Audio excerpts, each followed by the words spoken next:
మనము వాక్యాన్ని ధ్యానించడానికి దేవుడిచ్చిన కృపకై మీకు అందరికీ మరొకసారి వందనాలు చెల్లిస్తున్నాను. మరి చాలా రోజుల తర్వాత మనం మళ్ళా తిరిగి ఫ్యామిలీ టాపిక్ లోకి మళ్ళా తిరిగి వచ్చాం. మరి ఈ టాపిక్ ని చూసినప్పుడు ఆ ఏమనిపిస్తుంది అంటే గారాబం టాపిక్ లో ఒకసారి మనకి ఫస్ట్ స్లైడ్ చారు హాసన్ పెడతాడు. ఈరోజు ఫ్లైయర్ మనకి ఏమొచ్చింది అన్నది చూస్తే మనకి ఆ ఫ్లైయర్ ని చూసినప్పుడు మనకు అర్థమవుతుంది. దాంట్లో మనకి ఏం పెట్టామంటే consequences of over pampering. Over pampering over pampering చేస్తే వచ్చేటువంటి నష్టాలు ఏంటి, పర్యవసానాలు ఏంటి, ఏం జరుగుతాయి అంటే ఒక కుటుంబము సంతోషంగా పరలోకంలాగా ఉండొచ్చు, ఒక కుటుంబము నరకంలాగా కూడా మనం చూడొచ్చు. దానికి సంతోషంగా ఉండటము మన చేతుల్లోనే ఉంది, పరలోకంగా చేసుకోవటము మన చేతుల్లోనే. అంటే మీరు అనొచ్చు దేవుడు లేడా అని అనొచ్చు. ఇది బైబిల్ స్టడీ కదా, మీరు ఎలా చెప్తారు సిస్టర్ అని చెప్పొచ్చు. ఖచ్చితంగా నేను దేవుడు లేడని నేను చెప్పను. ఖచ్చితంగా దేవుడు ఉన్నాడు. యెహోవానే ఇల్లు కట్టించాలి. యెహోవా ఇల్లు కట్టించకపోతే అది కట్టబడదు. ఖచ్చితంగా దేవుడు కట్టాలి. మనం ప్రార్థన చేస్తాము. దేవుడితో పాటి మన వంతు ప్రయత్నం ఉంటది. అందుకే ప్రతిసారి నేను చెప్పేటప్పుడు ఏం చెప్తానంటే గాడ్స్ రోల్స్ మ్యాన్స్ రెస్పాన్సిబిలిటీ. దేవుడి యొక్క చేసే పని దేవుడు చేస్తాడు. నువ్వు నేను చేసే బాధ్యత, నీకు నాకు దేవుడిచ్చినటువంటి బాధ్యత ఉంది. అది మనం చేయాలి. అది నీకేమిచ్చాడో నువ్వే చేయాలి, నాకేమిచ్చాడో నేనే చేయాలి. దానికి చెయ్యకపోతే దేవుడు లెక్క అడుగుతాడు. అది నువ్వు ఒక ఉద్యోగంలో ఇస్తే దాన్ని నువ్వు ఉద్యోగంలో లెక్క అడుగుతాడు. కుటుంబంలో నేను కుటుంబంలో పెడితే దేవుడు దానికి లెక్క అడుగుతాడు. సో గృహ నిర్వాహకత్వము అని అంటారు దాన్ని. సో కాబట్టి ఇప్పుడు మనము మన కుటుంబంలో మన పిల్లల్ని మనకు దేవుడు బహుమానాలుగా ఇచ్చినప్పుడు, మరి అది ఏ ఏజ్ పిల్లలైనా సరే, కొంతమంది చిన్న పిల్లల్ని ప్యాంపరింగ్ చేస్తూ ఉంటారు. కొన్నిసార్లు పెద్ద పిల్లలు అయిపోయి ఉంటారు, వాళ్ళు పెళ్లి వయసుకు వచ్చి ఉంటారు, అప్పుడు కూడా ప్యాంపరింగ్ చేస్తూ ఉంటారు. కొంతమందిని చూస్తూ ఉంటాను నేను, పెళ్ళి అయిపోయి మనవళ్ళు మనవరాళ్ళు వచ్చినా కూడా ప్యాంపరింగ్ చేస్తూ ఉంటారు. అంటే పిల్లల్ని చూసి మురిసిపోతా ఉంటారనమాట. అంటే పిల్లలతో ఎంజాయ్ చేస్తూ ఉంటారు. అంటే వాళ్ళకి కొన్నిసార్లు ప్రయారిటీ పెట్టినప్పుడు ఆ, పిల్లలు ఉంటే చాలు, పిల్లలే అన్న అన్న లైఫ్ అన్న అన్న రీతిలో ఉంటారు. సో ఈరోజు మనం స్టడీ చేయబోయేటువంటి విషయం ఏంటంటే రెండు విషయాలు మనం చూస్తున్నాం. అందుకనే ప్యాంపరింగ్ అన్నది అంటే ప్రేమించడం తప్ప, మీకు ఈ ప్రశ్నలు రావచ్చు. ప్రేమించకూడదా, అంటే ప్రేమించడం వేరే, ప్యాంపరింగ్ వేరేనా, ఇలాంటి ప్రశ్నలు మీకు రావచ్చు. ప్రేమ ఎంత చెయ్యాలి, ప్యాంపరింగ్ ఎట్లా అంటే ఏంటి, ప్యాంపరింగ్ వల్ల వచ్చే సమస్యలు ఏంటి, మనకు ప్రేమ లిమిట్స్ తెలియాలి. ప్రేమ అధికమైతే ప్యాంపరింగ్ అయిపోతుంది, కంట్రోల్ చేయకపోతే ప్యాంపరింగ్ అయిపోతుంది. సో దానికి మనము ప్రతిదానికి ఒక లిమిట్ ఉంటుందండి. ఫుడ్ తినాలి, కానీ ఓవర్ ఫుడ్ తింటే ఏమవుతుంది కదా. సో మనకు తెలుసు. సో దాని ఎగ్జాంపుల్ మీకు చెప్పాను. అలాగే ప్యాంపరింగ్ కూడా ఎక్కువ అయితే ఏమవుతుందంటే ఆ కుటుంబం నరకం అవుతుంది. ఆ నరకం అవుతుందని స్టేట్మెంట్ మనం ఇప్పుడు చూస్తాం. స్టేట్మెంట్ చూస్తాం. ఫస్ట్ స్టేట్మెంట్ గా ఒక స్టేట్మెంట్ ఉంది ఇంగ్లీష్ లో. మరి ఆల్ఫర్డ్ ఎడ్లర్ అని ఆయన ఒక మాట అంటాడు. ఏమని అంటాడంటే every pampered child becomes a hated child. There is no greater evil than pampering of children. Okay, Gnaneshwari చదువుతుంది. దాని చదవమ్మా, తెలుగులో కూడా ఉంది. ప్రతి ప్యాంపర్డ్ పిల్లవాడు అసహించుకునే పిల్లవాడు అవుతాడు. పిల్లలను ప్యాంపరింగ్ చేయడం కంటే గొప్ప చెడు మరొకటి లేదు.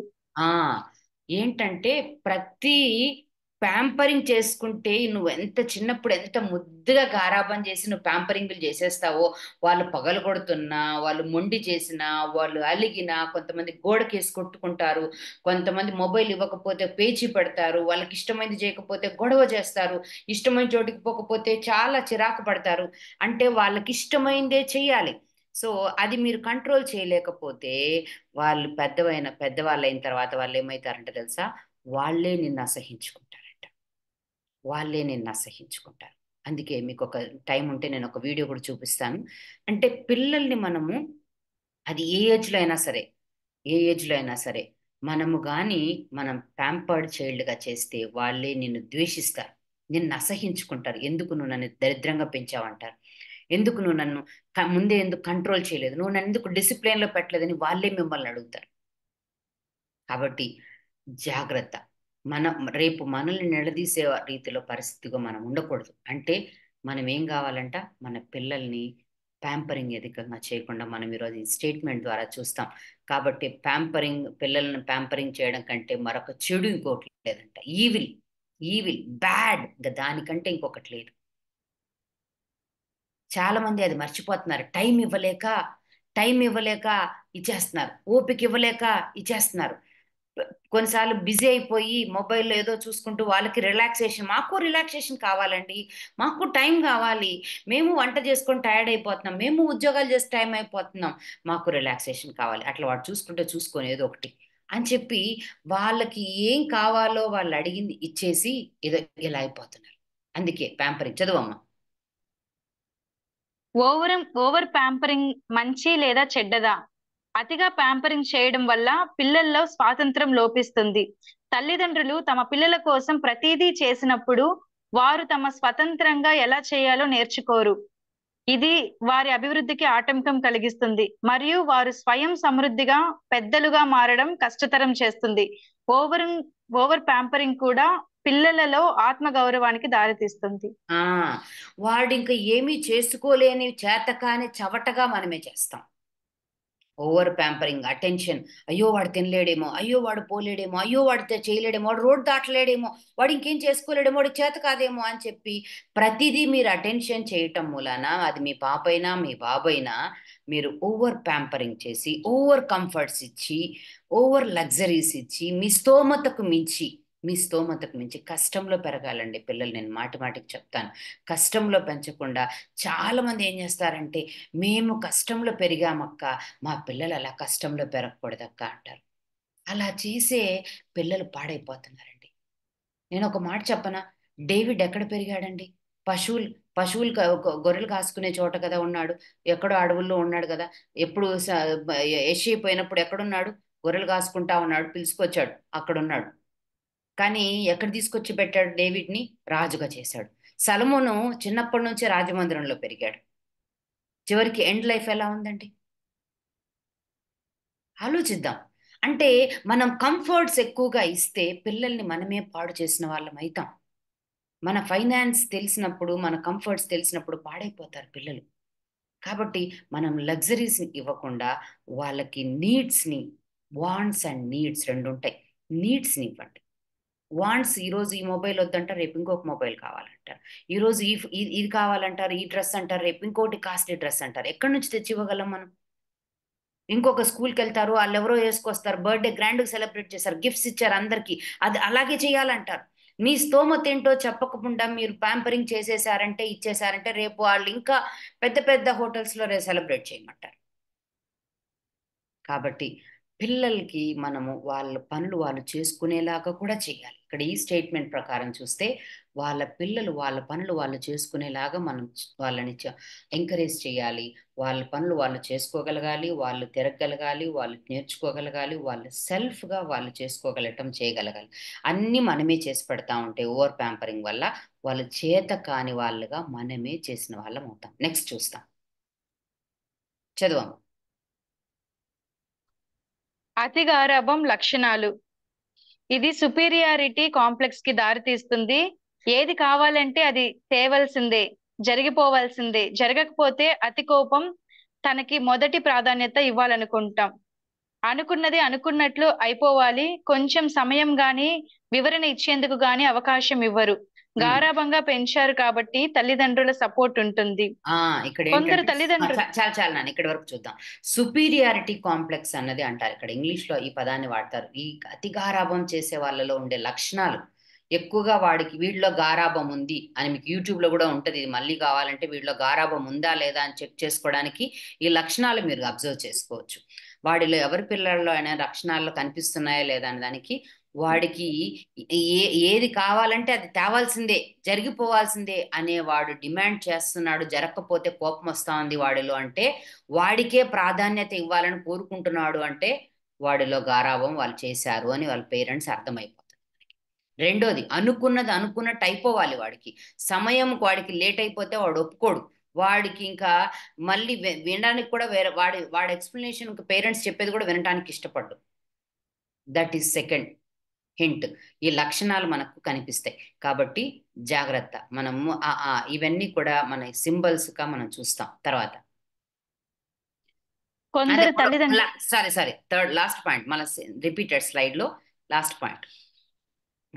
కొందరు తల్లిదండ్రులు జులాయిగా తిరిగే కొడుకుకి పెళ్లి చేస్తే కొంచెం దారిలోకి వస్తాడేమో అని చేస్తారు. పాపం కొందరు అమ్మాయిలు ఈ ఉచ్చులోకి పడిపోతారు. బాధ్యత లేని చెడు అలవాట్లు కలిగిన వ్యక్తిని మార్చుకోవటం అంటే కత్తి మీద సామే. దీనికి ఎంతో ధైర్యం, ఓర్పు కలిగి ఉండాలి. ఏం చేస్తానన్నా ప్రోత్సహించటం వలన ఇంట్లో చెప్పిందే రాజ్యం, ఆడిందే ఆట, పాడిందే పాట. తన అనుకున్నది నెరవేరేదాకా పెంకితనం, మొండితనం. ఆ ఈ ఈ అతి గారాభం వల్ల నష్టం ఏంటో తెలుసా అండి? మీరేమో లేక లేక ఒక కొడుకు పుట్టాడనో, లేదా మీకు కొడుకు పుట్టాడని పుత్రోత్సాహం వల్లనో మీరు గారాభం చేసేసి, మీ కొడుకు పెళ్ళైనా మీరు గారాభం చేసి, లేదా పెళ్లి వయసుకు వచ్చినా మీరు గారాభం చేసేసి, మీరు అలా చేయటం మూలాన ఏమైపోతుందంటే, వాడు చివరికి ఏమైపోతుందంట, ఆ వాడు పెళ్లి వయసుకు వచ్చిన తర్వాత కొన్నిసార్లు వాడి ఇష్టం వచ్చినట్టుగా అన్ని ఫ్రెండ్స్ చెడు సహవాసం తిరుగుతున్నా మనం నెక్స్ట్ స్లైడ్ లో కూడా చూస్తాం. చెడు సహవాసాలకు పోతున్నా, ఎవరితో పోతున్నా ఏమి మనం అబ్జెక్ట్ చేయము, అంటే అతి ప్రేమ వల్ల. సో దానివల్ల ఏమైపోతామంటే కొన్నిసార్లు ఇంకా వాడికి పాడైపోయినాడని ఎక్కడో బయట వాళ్ళ దగ్గర నుంచి విన్న తర్వాత బాధ అనిపిస్తుంది. అప్పుడు ఏమనిపిస్తుంది అంటే వీడికి పెళ్లి చేసేస్తే వీడు లైన్లోకి వస్తాడు అని అనుకుంటారు. అందుకే పాతకాలంలో పాడైపోతున్న స్టేజ్ లో ఏమంటారంటే పెద్దవాళ్ళు అనేవాళ్ళు అనమాట విలేజెస్ లో, వీడికి ఒక పెళ్లి చేసేయండి, ఆ పిల్లని చూసి సాయంత్రానికి ఇంటికి వచ్చేస్తాడు, నోరు మూసుకొని లైన్లోకి వస్తాడు వీడు అనేవాళ్ళు. ఎందుకని అంటే అది పాత పద్ధతుల్లో అలాంటి మాటలు మాట్లాడేవాళ్ళు. ఈ రోజుల్లో అమ్మాయిలు కూడా ఓపిక ఉండట్లేదు. వాడు అట్లాంటి వాడా, మాకెందుకు వాడితో భరించాల టార్చరు, వాడినెందుకు ఏగాల డివోర్స్ అనేస్తున్నారు, మాకొద్దు ఓపిక లేదు అనేస్తున్నారు.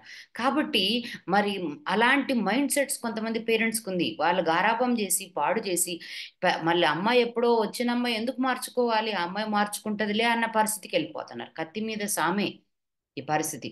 ఓర్పు ఉండాలి, చాలా కష్టమైన పరిస్థితి. కొన్నిసార్లు కొంతమంది అమ్మాయిలు ఇష్టపడతారు అలాంటి అబ్బాయిని. తర్వాత నేను ఒక ఒక క్రిస్టియన్ ఫ్యామిలీనేనండి ఒక ఒక ఇష్యూ విన్నాను. మరి ఇష్టపడి చేసుకుంది ఆ అమ్మాయి. తర్వాత అతను చాలా డ్రగ్ అడిక్ట్స్, చాలా అలవాట్లన్నీ ఉండేవాడు. తర్వాత అతను మరి చనిపోయాడు. అప్పుడు అనింది అనమాట, నేను ఇష్టపడి చేసుకున్నాను అక్క, లైఫ్ లాంగ్ నేను ఏ సుఖము చూడలేదు అక్క, నేను ఇతనితో నన్ను చాలా ఇబ్బందులు పెట్టాడు, ఇంక ఇష్టపడి చేసుకున్నాను కాబట్టి నేను అనుభవించాను అక్క అని చనిపోయినప్పుడు, నేను డెత్కి పోయినప్పుడు ఆ మాట. అంటే ఆ, కొన్నిసార్లు అలా బాధలు అనుభవడుతున్న వాళ్ళు ఆ రోజుల్లో ఉన్నారు. ఈ రోజుల్లో అలా లేరు ఎవరు. ఈ రోజుల్లో డివోర్స్ అంటున్నారు. కాబట్టి మనం మన పిల్లల్ని జాగ్రత్తగా గారాబంగా పెంచటము అన్నది నెక్స్ట్ జనరేషన్కి పెళ్ళిళ్ళు అయినప్పుడు వేరే వాళ్ళ ఇంటికి పోతారు. అక్కడ కూడా మిమ్మల్ని అంటారు, మీ పేరెంట్స్ దరిద్రంగా పెంచారు, ఇంత గారాబం చేసి నన్ను నెత్తిన అంటగట్టారని చెప్పి మాట్లాడుకుంటారు. కాబట్టి మనం చాలా మన ఇంపాక్ట్, పేరెంట్స్ యొక్క ఇంపాక్ట్స్ చాలా ఎక్కువ ఉంటుంది అన్న విషయాన్ని మనం గమనించుకోవాలి. నెక్స్ట్. తన నిర్ణయాన్ని ఎవరైనా కాదంటే తట్టుకోరు. ఉమ్, దాన్ని అవును అనిపించుకునే వరకు మొండిగా ఉండటం. ఆ, చిన్నపిల్లల మనస్తత్వం కలిగి ఉన్నట్లు ఉమ్.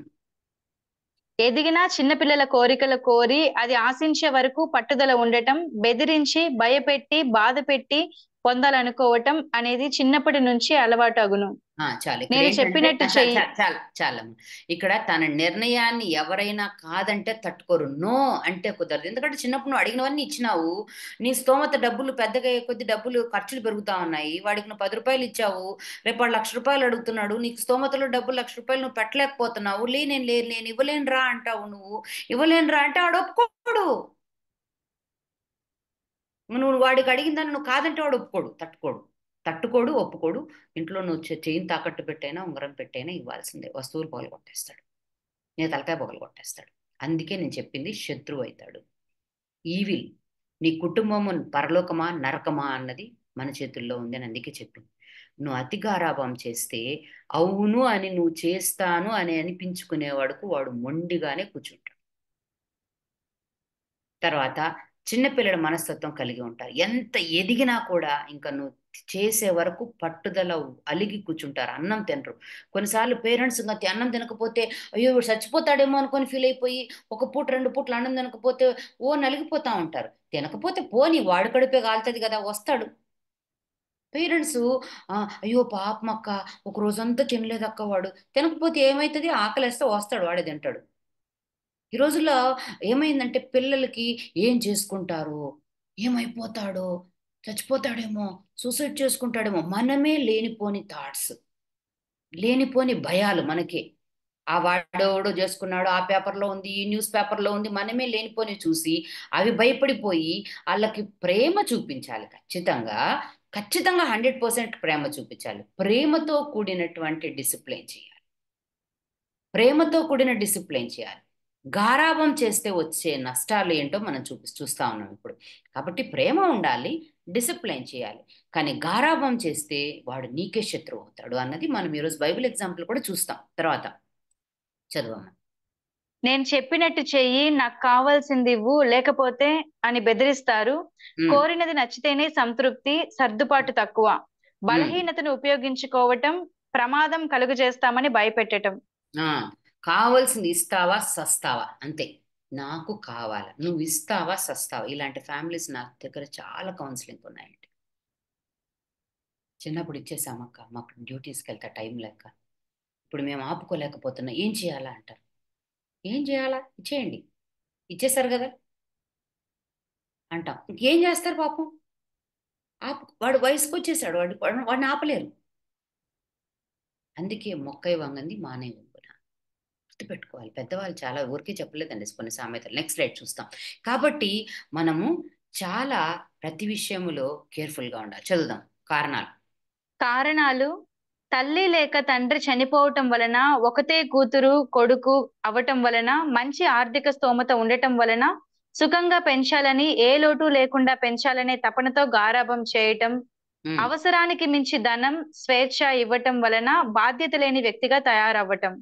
చాలా ఇక్కడ కారణాలు రెండు రెండు మూడు ఒక్కొక్క ఫ్యామిలీకి ఒక్కొక్క కారణాలు ఉంటాయండి. Family to family is difference.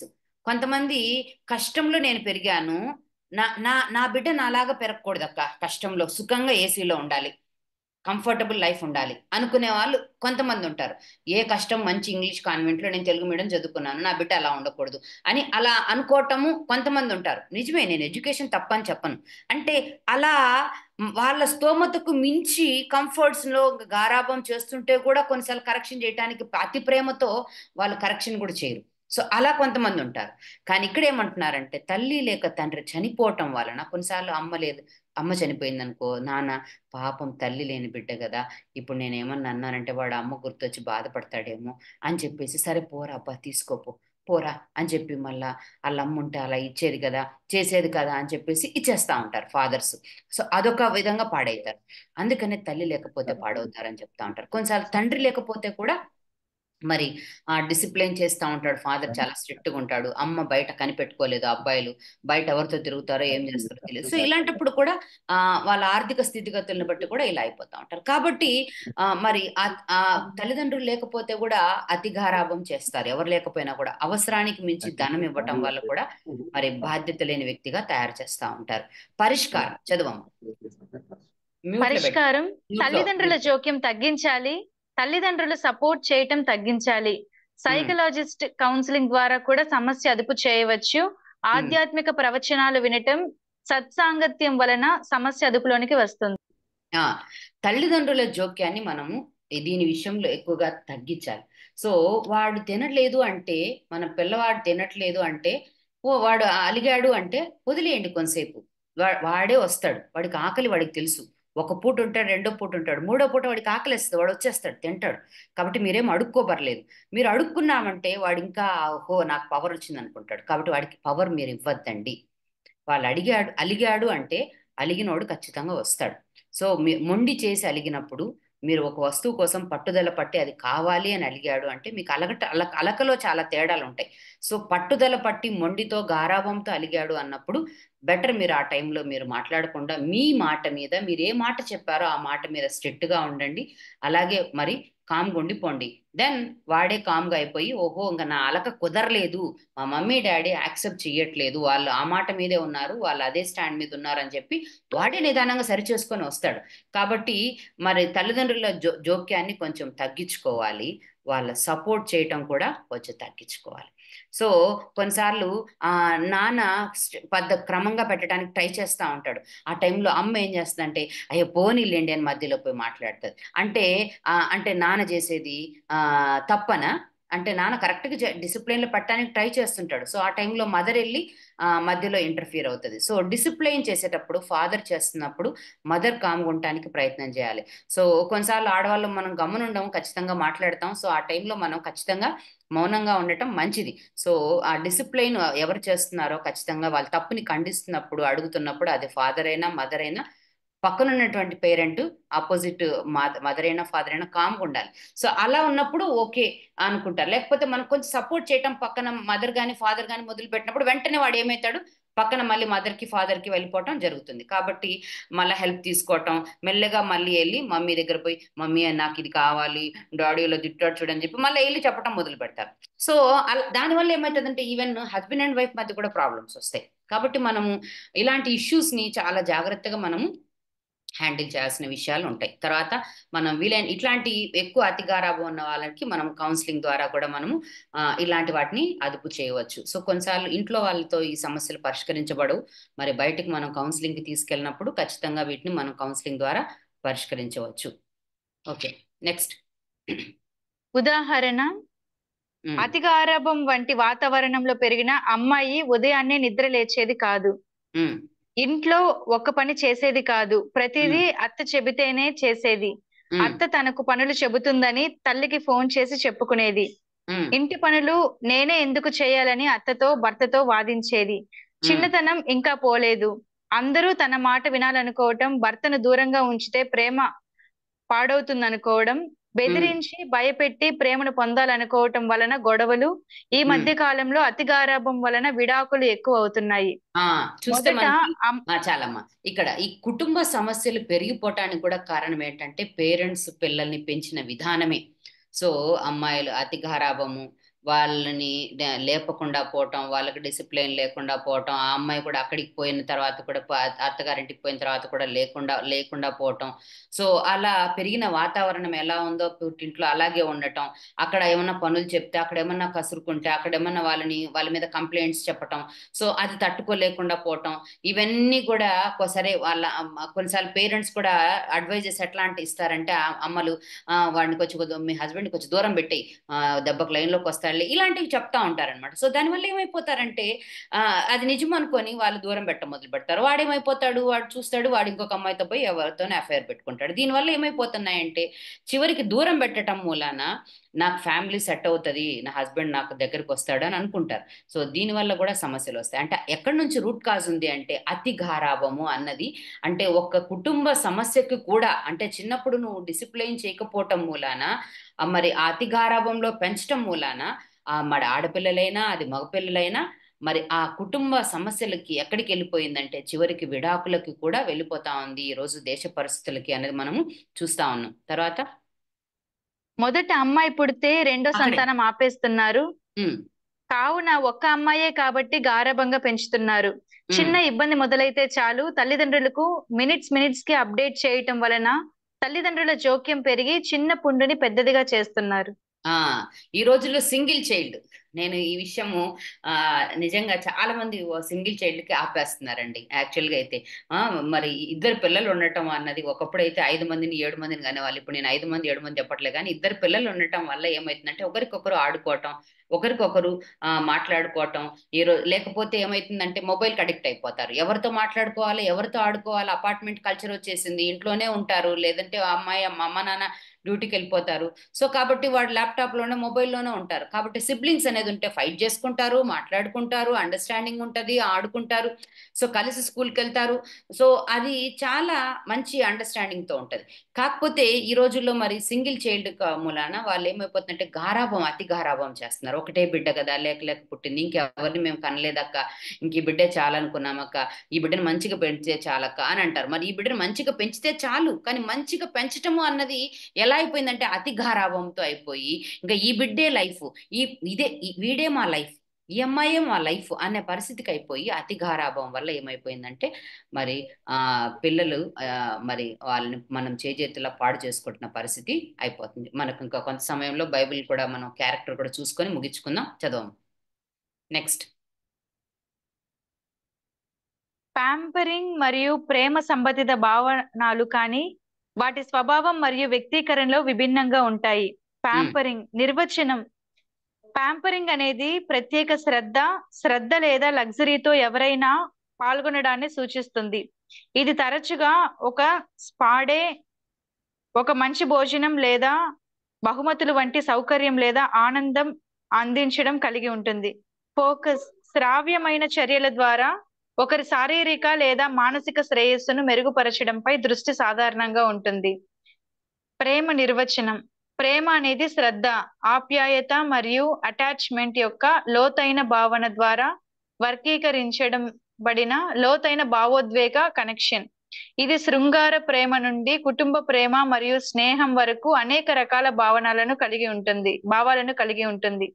దృష్టి: ప్రేమలో భావోద్వేగ మద్దతు, అవగాహన, నమ్మకం మరియు నిబద్ధత ఉంటాయి. ఇది భౌతిక భోగానికి మించి మరొక వ్యక్తి యొక్క శ్రేయస్సు మరియు ఆనందాన్ని విలువైనదిగా పరిగణించడం. సందర్భం: ప్రేమ తరచుగా ప్యాంపరింగ్ కంటే ఎక్కువ శాశ్వతమైనది మరియు సంక్లిష్టమైనది. ఇది భాగస్వామి అనుభవాలు, కమ్యూనికేషన్ మరియు భావోద్వేగ సాన్నిహిత్యాన్ని కలిగి ఉంటుంది. ఓకే, ఇక్కడ మనకు రెండు విషయాలు కనిపిస్తాయి. ఏం కనిపిస్తాయి అంటే, ఇందాక మనం మాట్లాడుకున్నాం ప్రేమ వేరే, ప్యాంపరింగ్ వేరే అని. సో ప్రేమ అన్నది భావోద్వేగాలకు సంబంధించింది. అంటే మనము ప్యాంపరింగ్కి ఏం చేస్తామంటే మనం ఇచ్చేస్తాం వస్తువులు వాడు ఏమడిగినాడా ఇచ్చేయటం. ప్రేమ అన్నది అఫెక్షన్ తో కూడింది. మనం పిల్లవాడిని హగ్ చేసుకుంటాం, ముద్దులు పెడతాం, వాడికి ప్రేమిస్తాం. సో వాడికి పక్కన పడుకోబెట్టుకుంటాం, వాడికి చక్కగా విలువల్ని చెప్పిస్తాం, లేదా బైబిల్ స్టోరీస్ చెప్పిస్తాం. సో ఎలా ఉండాలో చెప్పిస్తాం, మోరల్ వాల్యూస్ చెప్పిస్తాం, హీరోస్ గురించి చెప్తాం, విశ్వాస వీరుల గురించి చెప్తాం. సో అలా చెప్పినప్పుడు ఆ ప్రేమతో వాళ్ళు చక్కగా నేర్చుకుంటారు. సో మన కుటుంబంలో ప్రేమ చూసినప్పుడు, వాడు ప్రేమతో వాడిని హ్యాండిల్ చేసినప్పుడు వాడు నేర్చుకునేది వేరే. కానీ ప్రేమగా మేము ఇస్తున్నాము అని చెప్పి వస్తువులు ప్రేమగా కొని చేయటం వేరే. నువ్వు పండక్కి కొనివు, బర్త్డే కొనివు, అది ఓకే. కానీ వాడు అడిగినప్పుడంతా డిమాండ్ చేసినప్పుడు కొనిచ్చటము, వాడు గొడవ చేసినప్పుడు కొనిచ్చటము, వాడు పట్టుబట్టి కావాలంటే కావాలని మొండికేసి కూర్చున్నప్పుడు నువ్వు కొనివ్వటము అన్నది అది ఎక్కడో మరి మీరు రాంగ్ డైరెక్షన్స్కి వెళ్తున్నట్టు కనిపిస్తుంది. కాబట్టి ప్యాంపరింగ్ లోకి మీరు వెళ్తున్నారేమో. మనం ఇందాక అన్ని చూసాం లక్షణాలు, ప్యాంపరింగ్ వాడి యొక్క లక్షణాలు, మరి అవన్నీ మీరు కూడా యూట్యూబ్ లో ఉంటది, మళ్ళీ మీరు చూసుకోవచ్చు. కాబట్టి ఈ లక్షణాలు కనిపిస్తున్నాయంటే ప్యాంపరింగ్ మనం చేస్తున్నామేమో మన పిల్లవాడిని అనేది మనము గమనించుకుందాం.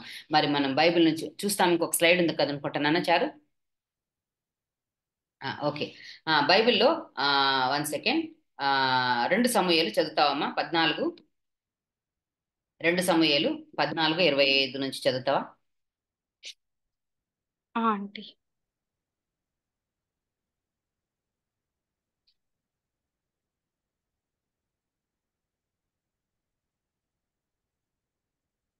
14:25 ఆంటీ. 25 నుంచి చదువు. ఇజ్రాయిలు అందరిలో అబ్షాలోమంత సౌందర్యము గలవాడు ఒకడును లేడు. అరికాలు మొదలుకొని తల వరకు ఏ లోపమును అతని యందు లేకపోయెను. తన తల వెంట్రుకలు భారముగా నున్నందున ఏటేటా అతడు వాటిని కత్తిరించుచూ వచ్చెను. కత్తిరించినప్పుడెల్లా వాటి ఎత్తు రాజు తూనికను బట్టి 200 తులములాయెను. అబ్షాలోమునకు 3 కుమారులను, తామారు అనునొక కుమార్తెయు పుట్టిరి. ఆమె బహు సౌందర్యవతి. అబ్షాలోము 2 నిండు సంవత్సరములు యెరూషలేములో నుండి రాజు దర్శనమును చేయక ఉండగా యోవాబును రాజునొద్దకు పంపించుటకై అబ్షాలోము అతనిని పిలువనంపించినప్పుడు యోవాబు రానొల్లక ఉండెను. రెండవ మారు అతని పిలువనంపించినప్పుడు అతడు రానొల్లకపోగా అబ్షాలోము తన పనివారిని పిలిచి, యోవాబు పొలము నా పొలము దగ్గరనున్నది గదా, దానితో ఎవలు చేయు ఉన్నవి, మీరు పోయి వాటిని తగులబెట్టుడని వారితో చెప్పెను. అబ్షాలోము పనివారు ఆ చేలు తగులబెట్టగా యోవాబు చూచి లేచి అబ్షాలోము ఇంటికి వచ్చి, నీ పనివారు నా చేలు తగలబెట్టిరేమని అడుగగా, అబ్షాలోము యోవాబుతో ఇట్లనెను, గెషూరు నుండి నేను వచ్చిన ఫలమేమి? నేనచ్చటనే ఉండుట మేలని నీ ద్వారా రాజుతో చెప్పుకొనుటకై రాజునొద్దకు నిన్ను పంపవలెనని నేను నిన్ను పిలిచి తిని, రాజ దర్శనమును నేను చేయవలెను. నా యందు దోషము కనబడిన ఎడల రాజు నాకు మరణశిక్ష విధింపవచ్చును. అంతట యోవాబు రాజునొద్దకు వచ్చి ఆ సమాచారము తెలుపుగా రాజు అబ్షాలోమును పిలువనంపించెను. అతడు రాజునొద్దకు వచ్చి రాజు సన్నిధిని సాష్టాంగ నమస్కారము చేయగా రాజు అబ్షాలోమును ముద్దు పెట్టుకొనెను. ఇది అయిన తరువాత అబ్షాలో ఒక చదువు రథమును గుర్రములను చాలా చదువు చదువు గుర్రములను సిద్ధపరిచి తన ఎదుట పరిగెత్తుటకై 50 మంది బంటులను ఏర్పరచుకొనెను. ఉదయమునే లేచి బయలుదేరి పట్టణము యొక్క గుమ్మపు మార్గమందు ఒక తట్టున నిలిచి రాజు చేత తీర్పు నొందుటకై వ్యాజ్యమాడు వారెవరైనను వచ్చి ఉండగా కనిపెట్టి వారిని పిలిచి, నీవు ఏ ఊరువాడవని అడుగుచుండెను. నీ దాసుడైన నేను ఇజ్రాయిలీల గోత్రములలో ఫలానా దానికి చేరిన వాడనని వాడు చెప్పగా, అబ్షాలోము, నీ వ్యాజ్యము సరిగాను న్యాయముగాను ఉన్నది గాని దానిని విచారించుటకై నియమింపబడిన వాడు రాజునొద్ద ఒకడునూ లేడని చెప్పి, నేను ఈ దేశమునకు న్యాయాధిపతినై ఉండుట ఎంత మేలు. అప్పుడు వ్యాజ్యమాడు వాడు నా యొద్దకు వత్తురు, నేను వారికి న్యాయము తీర్చుదనని చెప్పుచూ వచ్చెను. మరియు తనకు నమస్కారం చాలు. ఇక్కడ మనకి చూస్తే మనకి దావీదు గురించి మనం ఒక యాంగిల్ మనం చూసాము. సో మనకి దావీద్ అంటే ఏం తెలుసు మనకి, ఆయన గొర్రెల కాపరి, ఆయన మరి దావీదు దేవుణ్ణి ప్రేమించేవాడు. దావీదు మరి చక్కగా దేవుని వర్షిప్ చేస్తాడు. దావీదు చక్కగా కీర్తనల గ్రంథంలో చాలా వర్షిప్ చేసి ఆయన రాశాడు. ఒక మంచి రాజుగా మనం చూస్తున్నాం. మరి ఆయన సంతానం గురించి మనం దినవృత్తాంతాలు 3వ అధ్యాయంలో మనం చూస్తే అక్కడ 1 నుంచి 8 వచనాల్లో దగ్గర ఆయనకు 19 మంది దాకా కుమారులు ఉన్నట్టుగా మనం చూస్తాం. వాళ్ళ నేమ్స్ లిస్ట్ కూడా ఉంటది. మొదటి దినవృత్తాంతాలు 3వ అధ్యాయము 1 నుంచి 8 వచనాల్లో ఉంటది. సో ఎవరెవరు పిల్లలు, ఎవరెవరు అంటే పనికత్తెలు, దాసీలు కాకుండా ఉన్నటువంటి పిల్లలు ఎంతమంది అన్నది వంశాల పేర్లు ఉంటాయన్నమాట. సో వాళ్ళలో మనకి అబ్షాలోము పేరు కూడా మనకు కనిపిస్తుంది. అంటే మరి ఇంతమంది పిల్లల్లో మరి దావీదుకి మనం 2 విషయాలు మనం ఇక్కడ నేర్చుకుందాం. ఒకటి ఏంటంటే మరి దేవుడు నాకు బయలుపరిచినటువంటి విషయం ఏంటంటే, కుటుంబాల్లో ఈరోజు సంతోషము లేకుండా పోవటానికి కారణాలు, ఒకటి మనమే చేజేతులా చేసుకున్నటువంటి పాపం. మనము చేసేలా చేసుకున్నటువంటి పాపాన్ని బట్టి మన కుటుంబాల్లో నెమ్మది లేకుండా పోతా ఉన్నాయి, సంతోషం లేకుండా పోతా ఉంది. మరి దావీదు తను బెత్షెబాతో పాపం చేసిన తర్వాత మరి ప్రవక్త వచ్చి చెప్తాడు. సో తన కుటుంబము ఎలా మరి తను మందిరం కడతానన్నప్పుడు, తను దేవుని కొరకు ఆశపడినప్పుడు మరి లేదు నువ్వు కట్టవు అని చెప్తూ మరి ఆ విషయాలన్నీ కూడా వివరిస్తూ అలా చెప్తాడు అనమాట. తర్వాత ఎలా లైఫ్ ఎండ్ అవుతుంది అన్నది కూడా చెప్తాడు.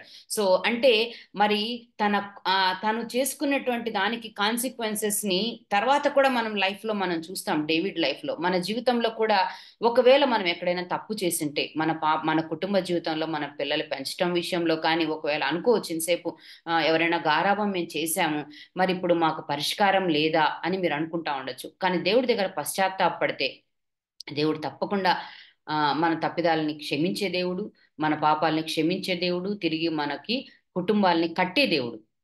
మరి మనకు సొల్యూషన్ లేదు అనుకొని మనం దిగులు పడాల్సిన లేదు, చింతపడాల్సిన లేదు. తప్పకుండా ఆయన క్షమించటకు సిద్ధ మనసు కలిగిన వాడు. మన కుటుంబాలని కడతాడు కూడా తప్పకుండా. ఎందుకంటే ఆయన కట్టాల్సిందే. యెహోవా ఇల్లు కట్టించకపోతే ఆ కుటుంబాలు కట్టబడవు. కాబట్టి ఆయన పాదాల చెంతకి వెళ్ళి మనం పశ్చాత్తాపడదాం. మరి డేవిడ్ తర్వాత పశ్చాత్తాపడినట్టుగా మనం చూస్తాం. తర్వాత మరి డేవిడ్ లైఫ్ లో మనం చూసినప్పుడు ఖచ్చితంగా అబ్షాలోముని చాలా ప్రేమించాడని మనం చూస్తాం. మీరు టైం లేదు కానీ మీరు తర్వాత మీరు చదవండి. 1 శామ్యూయల్లో చూస్తే ఆ చాప్టర్స్ లో అంతా కూడా అబ్షాలోముని చాలా ప్రేమించాడు. అబ్షాలోము నా కుమారుడా అని చెప్పి ఏడుస్తాడు.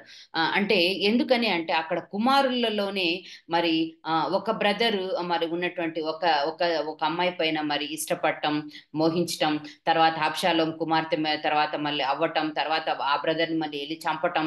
సో ఏమైపోతుందంటే చివరికి మనం ఇందాక చదివినటువంటి చెల్లి జ్ఞానేశ్వరి చదివినటువంటి ప్యాసేజ్ లో చూస్తే ఆ కుమారుడు మరి అలా తప్పు చేసిన తర్వాత వెళ్ళిపోయిన తర్వాత అగైన్ మళ్ళీ వస్తాడు. వాళ్ళ నాన్న యొక్క అపాయింట్మెంట్ కావాలని యోవాబుని పిలిపించమని అడుగుతాడు. సో ఆ యోవాబు అపాయింట్మెంట్ ఇప్పించకపోతే చాలా కోపం వస్తుంది. చాలా కోపం వచ్చి మళ్ళీ పైరుని మంట పెట్టి కాల్చి చేస్తాడు. కాల్చి చేసిన తర్వాత ఏంటి ఇలా చేసావు అబ్షాలోం అంటే, నేను 2 సార్లు అపాయింట్మెంట్ నాకు ఇప్పించమని అడిగి పంపిస్తే నువ్వు ఎందుకు రెస్పాండ్ కాలేదు అని చెప్పి అన్న తర్వాత దెన్ అబ్షాలోముకి అపాయింట్మెంట్ మళ్ళీ డేవిడ్తో మాట్లాడి ఇప్పిస్తాడు. ఎందుకంటే వాళ్ళ నాన్న చంపుతాడేమో అని చెప్పేసి పారిపోతాడు. ఎందుకంటే ఒక బ్రదర్ని చంపేశాడు కదా. సో కాబట్టి అమ్నోను చంపేశాడు కాబట్టి పారిపోతాడు. తర్వాత కొంతకాలం తర్వాత మళ్ళీ అగైన్ రావటం జరుగుతుంది. కానీ డేవిడ్ ఎంత ప్రేమ కలిగిన వాడంటే మళ్ళీ తిరిగి కొడుకుని ప్రేమిస్తాడు. ఎందుకంటే కొడుకుల్ని అంత ప్రేమించాడు. సో అతి ప్రేమ కూడా కొన్నిసార్లు ప్రేమించడం మంచిదే, కానీ ప్రేమించే మనసు డేవిడ్కి ఉంది. మరి ప్రేమించిన తర్వాత ఆ ప్రేమ ఎలా తీసిందంటే మరి ఆ ప్రేమని పాజిటివ్ గా మరి తీసుకొని ఉండాలి అబ్షాలోం. కానీ ఏం చేశాడంటే మరి ఎందుకు అలా చేశాడు అనేది మనకు కంటే కూడా తిరిగి వెంటనే వెళ్ళి ఎంత కష్టమైనటువంటి సిచ్యువేషన్ అంటే ఆ తర్వాత వెళ్ళి మళ్ళా ఆ అక్కడ ఎవరైనా రాజు దగ్గరికి తీర్పు సమస్యలు ఎవరైనా వస్తే రాజు దగ్గరికి వెళ్తున్న వాళ్ళ దగ్గరికి మీరు వెళ్ళొద్దండి, అక్కడ ఎవ్వరు సమాధానం చెప్పే వాళ్ళు ఎవ్వరు లేరు, నా దగ్గరికి రండి నేను సమాధానం చెప్తానంటాడు. అంటే వాళ్ళ నాన్నకి శత్రువుగా తయారయ్యాడు. మరి ఎక్కడ అతి గారాభమో ఎక్కడ ప్రేమించటమో మనకి తెలియదు. మరి మనము స్వకీయంగా చేసుకున్నటువంటి తప్పిదాలో మనకు తెలియదు. కానీ బట్ ఒకటి మాత్రం మన జీవితాల్లో మనం గమనించుకోవాలి, డేవిడ్ కూడా చాలా మరి తన యొక్క కుమారుల దగ్గరే చాలా సమస్యలు పడ్డట్టుగా మనం చూస్తాం. మరి ఆ చాప్టర్స్ లో మనం చూసినప్పుడు పాత నిబంధన గ్రంథంలో తన సొంత ఇంటి వారి దగ్గరే, తన కుమారుల దగ్గరే తన కుమారే తనకు శత్రువు అయిపోవటము, తన ప్రజల్ని మళ్ళా ఇజ్రాయేలీని అక్కడ డివైడ్ చేసుకొని వెళ్ళిపోవటము, తన ప్రజల్ని లాక్కొని వెళ్ళిపోవటము, డేవిడ్ ప్రజల్ని తర్వాత మళ్ళీ యుద్ధం జరగటము, చివరికి మరి అక్కడ యుద్ధంలో చనిపోవటము జరుగుతుంది అబ్షాలోం చనిపోతే కూడా డేవిడ్ చాలా ఏడుస్తాడు, అబ్షాలోం నా కుమారుడా అని. కాబట్టి కొన్నిసార్లు మన పిల్లల్ని మనం ఎక్కువ ప్రేమిస్తూ ఉంటాం. ఆ అతి ప్రేమలో అతి గారాభం ఏమైనా చేస్తున్నామా? ఒకవేళ దేవుడికి విరోధంగా మనం తప్పిదాలు చేస్తూ ఒకవేళ మన కుటుంబంలో మనం ఎక్కడైనా తప్పిదాలు చేస్తున్నామా? అలాగే మనం లాస్ట్ టైం చూసాం కాబట్టి మన క్యారెక్టర్ని చెప్పలేదు. ఏలియా తన కొడుకుల్ని తప్పు చేస్తుంటే కూడా ఎప్పుడు కరెక్షన్ చేయలేదు. సో మరి అక్కడ మందిరం దగ్గరికి వస్తున్నటువంటి కొడుకులు వస్తున్నప్పుడు మరి వాళ్ళని ఎంత గలీజ్ పనులు చేస్తున్నా కూడా వాళ్ళని ఎప్పుడు అభ్యంతరపరచలేదు. అందుకే తన కొడుకుల్ని ఎక్కువగా ప్రేమించాడు. దేవుడే చెప్తాడన్నమాట, నువ్వు నాకంటే ఎక్కువగా నీ కొడుకుల్ని ప్రేమించావు అని. సో కాబట్టి దేవుని కంటే మన బిడ్డల్ని ఎక్కువగా ప్రేమిస్తున్నామేమో ఈ రాత్రికి మనం పరిశీలించుకుందాం. ఒకవేళ దేవుని కంటే దేన్ని ప్రేమించినా, అది భర్తనైనా భార్యనైనా పిల్లలనైనా ఏది ప్రేమించినా కూడా దేవుడికి ఇష్టం ఉండదు. అందుకే మనకు 10 కమాండ్మెంట్స్ లో మొదటి కమాండ్మెంట్ ఉంటది. అలాగే 10 ఆజ్ఞలు 2 ఆజ్ఞలుగా చేపట్టాయి, నేను తప్ప మీకు వేరొక దేవుడు. సో మన కంప్లీట్ హార్ట్ లో మనం దేవుణ్ణే మొదటి ప్రయారిటీ ఇవ్వాలి. అది భర్తకి ఇవ్వకూడదు, భార్యకి ఇవ్వకూడదు, కొడుకులకు ఇవ్వకూడదు, కూతుర్లకు ఇవ్వకూడదు. కాబట్టి మన కుటుంబంలో ప్రథమ స్థానము మన దేవుడికి ఇద్దాం. దేవుడి దగ్గర పశ్చాత్తాపడదాం. ఒకవేళ మన తప్పిదాలు మన కుటుంబంలో మన పిల్లల విషయంలో ఎక్కడ తప్పు చేస్తున్నామో దేవుడి దగ్గర క్షమాపణ అడుగుతాం. ప్రార్థన చేసుకుందాం.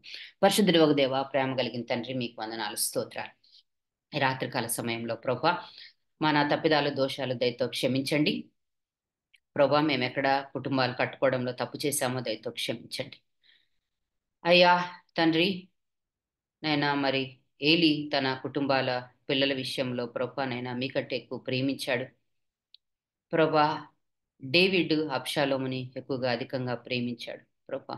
మేము అలా మా పిల్లల్ని ఎక్కువగా ప్రేమించి అతిగారాభం చేసి మేము ప్రభా మా పిల్లల్ని మేము పాడు చేసుకోకుండా ప్రభా జ్ఞానంతో మీ యొక్క ప్రభా విజ్డమ్తో ప్రభా పెంచుకోవటానికి సహాయం చేయమని, మా యొక్క లిమిటేషన్స్ని ప్రభా మీరు మాకు నేర్పించమని, మీ పరిశుద్ధాత్మ దేవుడి యొక్క జ్ఞానాన్ని విజ్డమ్ని మీరు మాకు మా కుటుంబాలకు దయచేయమని బ్రతిమాలుకుంటూ యేసయ్య పేరిట వేడుకొంచున్నాం తండ్రి.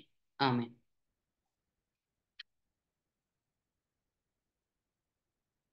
రేపు